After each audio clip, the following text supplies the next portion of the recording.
The sun was bleeding orange across the dusty skyline of East Delhi, casting long shadows over the crumbling school building. The rooftop was technically off-limits, but Kabir and Rohit had discovered a loose bolt in the side gate latch years ago. It was their hideout, their kingdom above the chaos. Kabir sat on the ledge, legs swinging dangerously over the edge.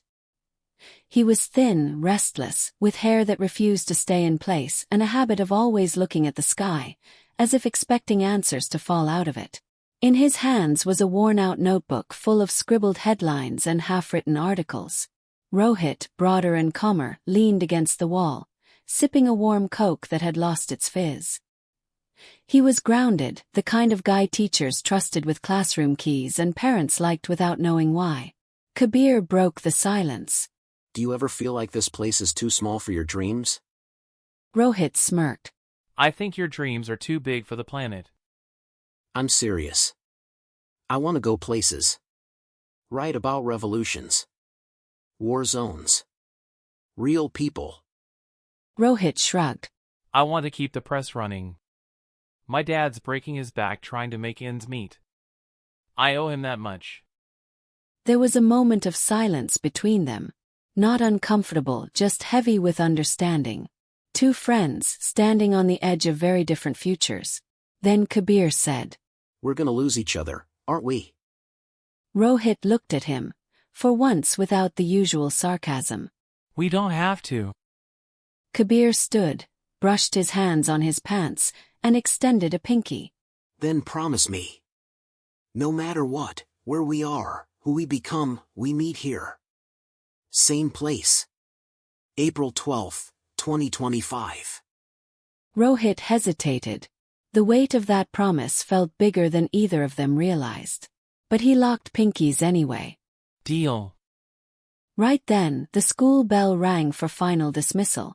They scrambled off the rooftop laughing, almost slipping on the cracked stairs. At the gate, Rohit's father honked from a rickety scooter, waving impatiently. As Kabir walked away, he turned back one last time. Rohit was still watching him, a slight smile on his face. It would be the last time they'd laughed together for years. 2000. The first year of college. Kabir was in Mumbai, wide-eyed in a city that never seemed to pause. Journalism school was intense. Debates, deadlines, internships, city protests, and the rush of discovering a world so much bigger than he had ever imagined. Meanwhile, Rohit was in Delhi, running the printing press with his father. Their family lived in a modest two-room flat above the shop. Mornings smelled of ink and burnt toast. Evenings were filled with mechanical whirs and bills that never quite balanced. They tried to stay connected. Emails turned into voice notes. Long late-night phone calls about girls, politics, life. But slowly, cracks began to show. 2005. Kabir landed a junior reporter job at a major news outlet. His pieces on student movements and factory protests were gaining traction. Rohit proudly cut out every article, pinning them on a corkboard at the shop. But Rohit was drowning. His father had suffered a mild stroke. Suppliers were getting aggressive about payments. He'd given up on college after the first year. One night, after a rough day at work, Rohit called Kabir. Kabir answered on the third ring, breathless. Rohit. Can I call you back in like 10 minutes? I'm running to meet a source. Big story. Rohit paused, then forced a laugh. Yeah, sure. Just wanted to hear a friendly voice. But Kabir never called back. 2008, Rohit's press was in crisis. He borrowed money from a cousin to pay wages. One evening, he stared at the dusty corkboard, Kabir's clippings yellowing, curled at the edges. That night he didn't reach out. 2012. Kabir was now an international correspondent, flying to Syria to cover a civil war. His Instagram feed was full of sandstorms, interviews, press passes, and a growing number of followers. Rohit had gotten married, quietly. A simple ceremony at a temple, because his mother had insisted. Kabir wasn't there. He hadn't even known. Then came a short phone call in November. Hey man, thinking of visiting Delhi soon. Might finally catch up. You say that every time. Yeah, this time, I mean it. Sure. Let me know. They both knew he wouldn't come. After that there were no more calls. The pact, once vivid, was now buried under deadlines, debt, and the weight of adulthood. And yet, in the back of both their minds, April 12, 2025, remained like a silent alarm clock neither dared to turn off. March 2025, London. Kabir stood in the green room of a bustling media conference, waiting to go on stage. He wore a crisp navy suit, held a tablet in one hand, and politely smiled at organizers as they fussed over his mic. A celebrated journalist now. Cover stories in The Guardian, speaking panels, awards lined up in his New York apartment. Kabir had it all. Yet lately, his reflections in hotel mirrors looked more tired, more hollow. He flew back to Mumbai the next day, with another assignment lined up in Nairobi. Jet-lagged. He paced his apartment one sleepless night and opened an old storage trunk looking for a pen. That's when he found it. A worn-out notebook. Corners frayed, ink fading. His high school journal. He flipped through the pages casually at first. Messy sketches, rants about teachers, quotes from books he once loved, and then he saw it. The Promise. April 12, 2025. Written in red ink circled twice. A jolt hit his chest like static. Memories flooded back. That rooftop, the warmth of shared dreams, and Rohit's steady gaze. Kabir sat down. Really sat down. He hadn't thought of Rohit in years. Not deeply. Not truthfully. He searched his contacts. Number not saved. Facebook. Deleted. Instagram. Not even an account. LinkedIn gave him a dead end. Owner, RS Print Solutions. Delhi. Last update. 2017.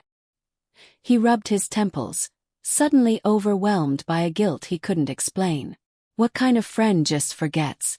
By morning, he had already rescheduled Nairobi. His assistant, confused, asked, Do you want me to draft a new keynote? Kabir replied simply, No. I'm going home. April 11th. Delhi. The city welcomed him with heat and noise. Familiar and yet alien. He passed neighborhoods that looked both smaller and sadder. At a signal near Lakshmi Nagar, he noticed something. A faded flex board reading RS Print Solutions half torn, swinging in the wind. But the shutters were down. Closed for a long time. He tried asking nearby shopkeepers. One said, That man. Press shut after lockdown. Don't know where he went. Another added, Had a kid, I think. Quiet guy. Hardworking. That night, Kabir sat in his hotel room, staring out the window. Was this a waste of time? Had Rohit forgotten the promise?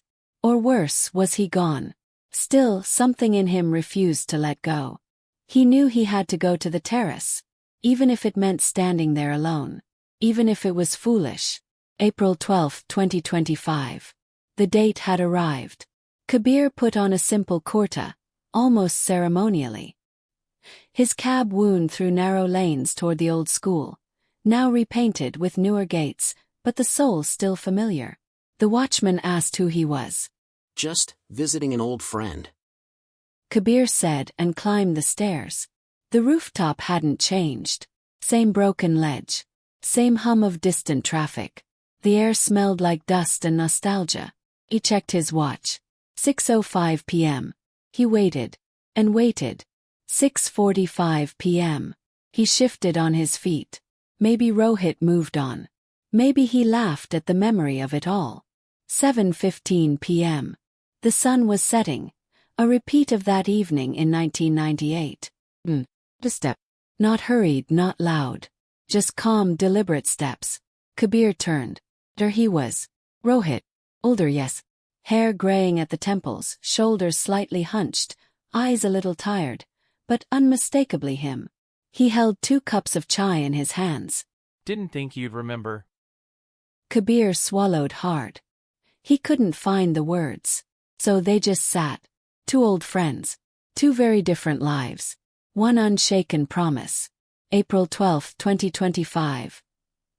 7:20 p.m. The rooftop felt suspended in time. The sun had all but disappeared, leaving behind that haunting blue hue right before darkness settles in. The same city noises buzzed below, horns, vendors, dogs barking, but up here it was as if the world held its breath. Kabir stood frozen. He had imagined this moment 100 ways, but nothing prepared him for the quiet impact of seeing Rohit again. He looked older, not just in appearance but in posture. Life had clearly not been gentle. We were just kids with our heads in the sky, drawing futures on pages that never lie. You said, no matter how far we go, meet me here when the April winds blow. But life spun fast and the world pulled tight, and I let go without a fight. I chased the sun, I chased the gold, but forgot the hand I used to hold. Now I'm back to the rooftop, where we swore our names, where dreams were loud and hearts were flames. You held on while I slipped away, but I've come home, if that's okay. Back to the rooftop, back to you, where promises. Rohit offered him one of the chai cups and gestured to the ledge. Still strong enough to hold your weight? He said, nodding at it with a half-smile. Kabir chuckled awkwardly, the tension cracking a bit. Hopefully. I've gained more baggage than pounds though. They sat side by side like they used to. The silence between them was both comforting and painfully unfamiliar. Kabir broke it first. I went by the press. Rohit gave a slow nod, eyes on the horizon. Shut it down during the second lockdown. Couldn't pay rent, and Papa was gone by then. There wasn't much left to fight for. Kabir's face tensed. I didn't know. I should've. You were busy becoming someone. Rohit didn't say it harshly, just factually. Kabir's throat tightened. I missed your wedding. I didn't even know you had a kid. Yeah. Rohit said, taking a slow sip. A boy. Arav. 9 years old now. Lives with me. His mom left last year. Said this wasn't the life she signed up for. The weight of everything unsaid pressed down on Kabir. For a moment, all he could hear was the clinking of a spoon against Rohit's paper cup. I'm sorry. He finally said. Rohit turned to look at him. Not angry, not bitter. Just tired. You know what hurt more than you not being there? He asked quietly. The fact that I stopped expecting you to be. That one sentence pierced deeper than any blame. Kabir swallowed hard. I didn't mean to disappear. I kept thinking I'd visit. Call. But the more time passed, the harder it got. Like the silence had become too loud to break. Rohit looked at him for a long moment, then said something unexpected. I used to imagine what you'd be like when we met again. For a while, I thought maybe you'd forget. But then I realized you're the one who made the promise. Kabir smiled bittersweet. Yeah. I've been breaking a lot of those lately. But not this one. They sat in silence again, this time more comfortable. The city lights flickered on below them, 1,000 lives continuing in motion. Then Rohit asked. So, are you going back? To wherever your next story is? Kabir looked at the school building behind them, then at his old friend. I don't know yet. I think this might be my story now. Rohit raised an eyebrow. What does that mean? Kabir smiled. It means, maybe it's time I stop running and start rebuilding. Something real. Something grounded. Rohit leaned back against the wall. Well then, I hope you still remember how to make a strong cutting chai. Because the place across the street makes terrible tea. They laughed, truly laughed for the first time in years. In that moment, they weren't just two men catching up. They were reclaiming something quietly powerful. The chance to start again. April 13, 2025. Early morning. The next day, the world felt different. The rooftop had seemed like a timeless space the night before, but with the morning light creeping over the city, it felt more like a threshold, a boundary between two lives, two paths. Kabir woke up in his hotel room, disoriented. He stared at the ceiling, but his mind wasn't on the presentation in London or the next big scoop. It was on Rohit, sitting across from him with that wry smile, the silence between them comfortable now, like a puzzle that had finally clicked. He remembered their conversation the night before, but one thing stuck with him more than the rest. Maybe this wasn't just a promise. Maybe it was a reminder of who we were meant to be. The words haunted him.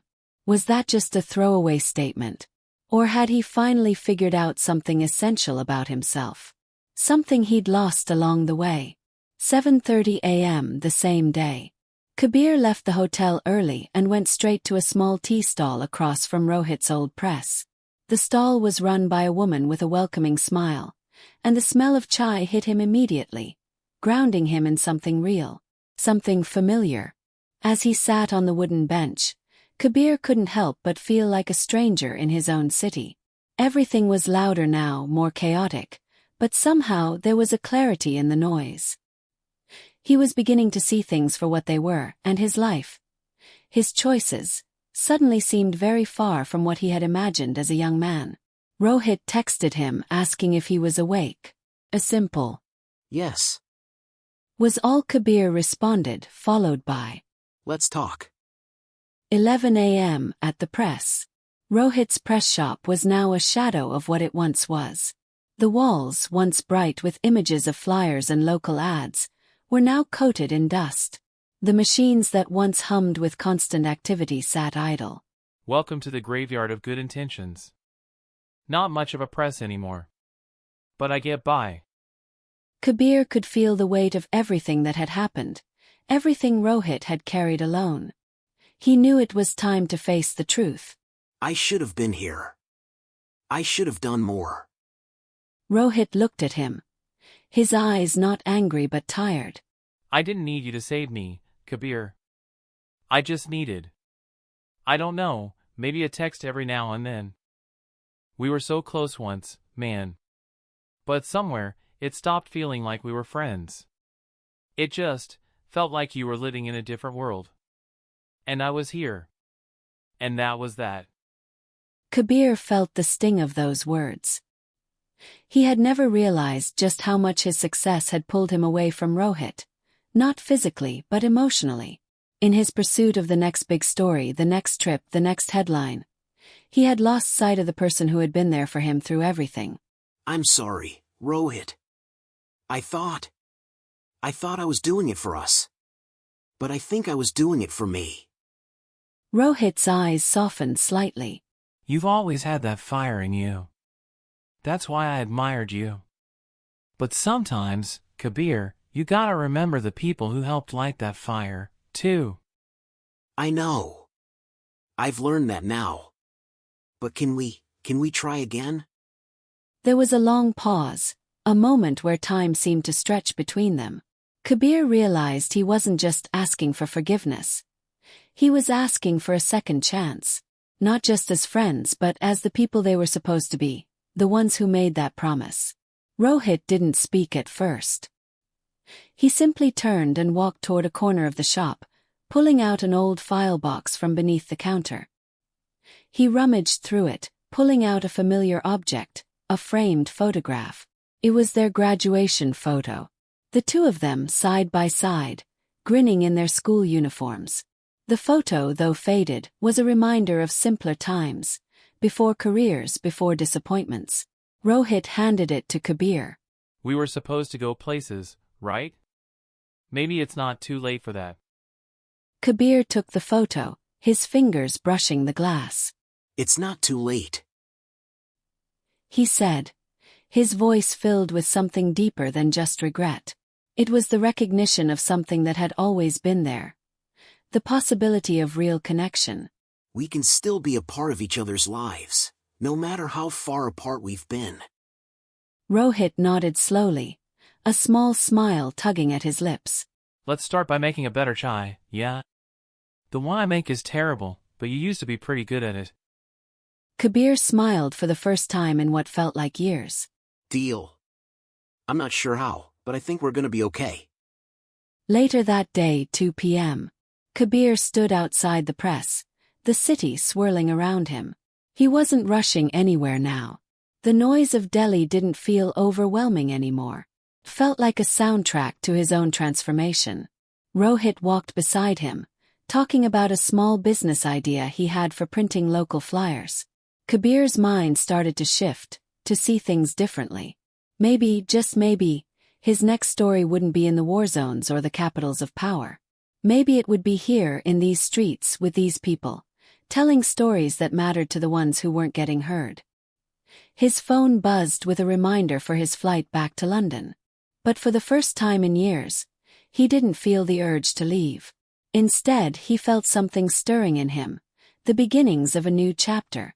Not as a journalist running from one headline to the next, but as a storyteller, grounded in the place that had always been home, with the people who had always mattered. As they walked side by side, Kabir said, I have an idea for a story. Maybe something you'd want to help with. Rohit raised an eyebrow. A story? What kind of story? Kabir smiled. The kind that doesn't involve war, but still feels like a battle. A story about getting back up when everything feels like it's fallen apart. Rohit laughed. You sure you can handle it? You might have a few years of making chai to catch up on first. Kabir grinned. I'm ready. Let's make it happen. And just like that, the promise had come full circle. It wasn't just about two friends meeting again. It was about two men finding their way back to the work that mattered. Together.